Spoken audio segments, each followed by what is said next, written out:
Buenos dias, mi gente. Today we're going to talk about the imperfect in Spanish. So this is going to be my comprehensive guide on what the imperfect is, how to study it, and how it works together with the preterite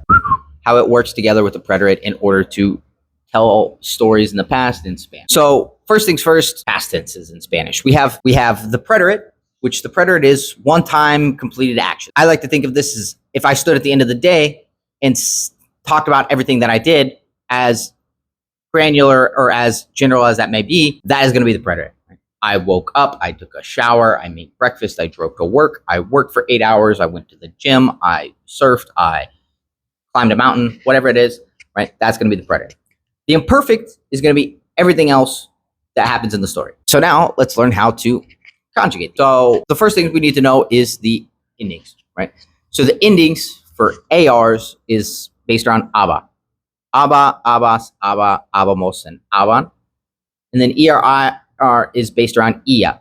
Ia, ias, ia, iamos, and ian. So now the first step that we need to do is just practice those conjugations. Pause this video, go find 3 or 4 AR verbs, go find 3 or 4 ER verbs, and just practice the conjugations, right? Ayudar becomes ayudaba, ayudabas, ayudaba, ayudábamos, ayudaban. Mirar becomes miraba, mirabas, miraba, mirábamos, miraban. Comer becomes comía, comías, comía, comíamos, comían. Salir becomes salía, salías, salía, salíamos, salían. And just practice those conjugations. Now let's learn what is the imperfect. So the imperfect is ongoing action in the past. I was whatever. I was walking, I was talking, I was singing. Now, there are 2 things that can be represented by the imperfect. You can represent I was walking, I was talking, I was singing, or you can represent I used to when you get certain keywords. We'll talk more about the idea of I used to in a second. But let's talk for now about I was verbing.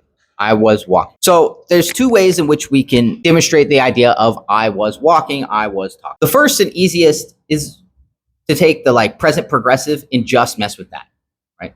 So I am walking, I am singing, I am running. And from there, all we're going to have to do is change estar. So we're going to change estar to estaba, right? So estoy, estás, está, estamos, están becomes estaba, estabas, estaba, estábamos, estaban. And just knowing that, you can start to represent that idea of I was whatever. Yo estaba caminando. I was walking.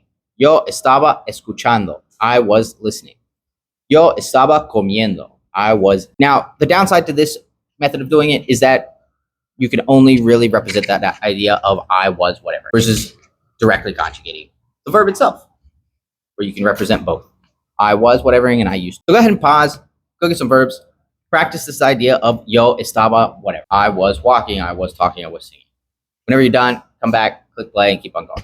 The other way in which we can express the I was whatevering is we can directly conjugate the verb, right? We can take, for example, caminar, get rid of that AR and add those aba endings. Caminaba, caminabas, caminaba, caminábamos, and caminaban.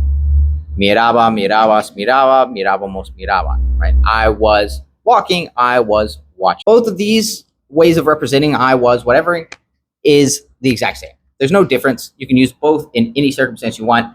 Totally fine, totally interchangeable. I was whatever. Yo estaba caminando is the same as caminaba. Yo estaba mirando, same as miraba. Just like yo estaba saliendo is the same as yo salía.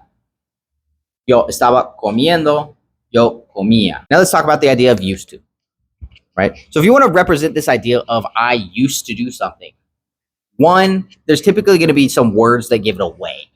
That's what you need. With the imperfect, when it's I used to, the default should be always to assume it's I was whatever the verb, right? I was walking, talking. Only when you get certain keywords is it going to take on that idea of, right? When you see every, cada, or todos los, siempre, always, or things like muchas veces, varias veces, right? Something indicating some kind of repetition that you used to do it cyclic. The preterite also has a lot of indicators, and those are typically specific points in time. Last month, last week, last weekend, yesterday, last Tuesday, even this morning, right, are going to be indicators that it's going to be preterite. So the 2 biggest ways in which the preterite and the imperfect play together are in the following ideas. There's the idea of interrupting action, and there's the idea of concurrent action. So what is interrupting action?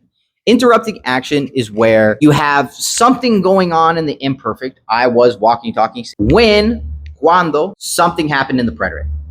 And that action in the preterite is the interrupting action. Now, interrupting doesn't mean it necessarily stops us from doing that thing, right? If I say, yo miraba la televisión cuando entró mi hermana, I was watching TV when my sister walked in, that doesn't necessarily mean we stopped watching TV. But for the purpose of storytelling, it interrupts us from this action and takes us to more relevant action, and generally indicates that there's going to be a series of actions that are about to come up. So let's make up some examples. Let's take some practice, right? So like maybe I say, estaba leyendo un libro cuando alguien tocó a la puerta. Right? I was reading a book when somebody knocked at the door. Estaba comiendo la cena cuando mi mamá llamó. I was eating dinner when my mom called. So now go ahead. Once you've practiced just the conjugations, this is the next thing you should practice, right? Come up with just those simple basic sentences. I was walking, I was talking, right? Try and come up with those. I was eating in the park, I was running in the mall, whatever it may be. And then practice this idea of interrupting action. I was eating when, I was listening to music when, I was driving when. Pause the video, take a little bit of practice, leave your examples down in the comments below and I'll give you some feedback, right?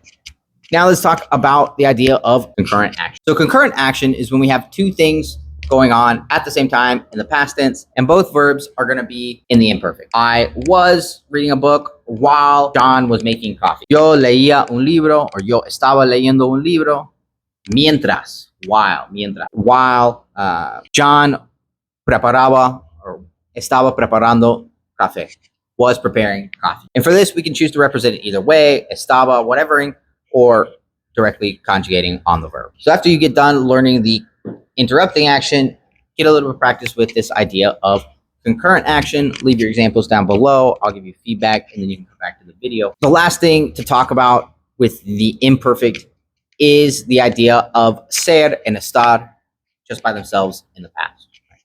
These are the other major times we're going to use the imperfect, right? Whenever we're talking about the time or descriptions, that is going to be with ser, right? If you're describing what someone looks like, what something looks like, what an animal looks like, the descriptions of an event, right? Whatever it may be. Descriptions always with ser. And ser is irregular. It's era, eras, era, éramos, and era. And then estar, we use estar when we're talking about like emotions, when we're talking about states, conditions, right? In the past. So as a rule. Estaba, estabas, estaba, estábamos, estaba. Thank you guys so much for watching this video. If you guys have any questions, leave them down below. Like, subscribe, do all that stuff. If you're interested in joining my group class, I have starting on September 24th. We will meet Tuesdays and Thursdays at 7:15 Mexico City time in the afternoon, which is currently aligned with US Mountain Time. Got a couple spots left for that. If you're interested, comment down below. Leave your email and I'll reach out to you, or feel free to send me an email at this email below. Hey, thank you guys so much for watching this video. If you enjoyed, click that subscribe button, like the video, leave your practice problems down in the comments below, and I'll get back to you with some feedback. Thank you guys so much for watching. If you guys have any questions, leave them down below, and I will see you guys in the next video.